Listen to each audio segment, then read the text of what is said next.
সকল মুসলমানের জন্য সতর্কবার্তা, সামনে কিন্তু হিন্দুদের পূজা আসতেছে। মুসলমানের সন্তান হয়ে কিন্তু হিন্দুদের পূজায় যাবেন না, সেটা কিন্তু আল্লাহর সাথে শিরিক করা হবে।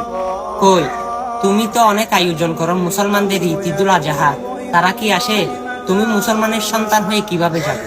কঠিন হাসরের দিনে আল্লাহকে কি জবাব দিবে? আর অবশ্যই আপনারা কিন্তু অনেকে ভুলটা করেন, কিন্তু পুজোতে গিয়ে তাদের নানান খানা কিন্তু আপনারা খান। আমার রাসূলুল্লাহ সাল্লাল্লাহু আলাইহি ওয়াসাল্লাম কোনোদিন এই আদর্শটা আমাদেরকে শিখায়নি।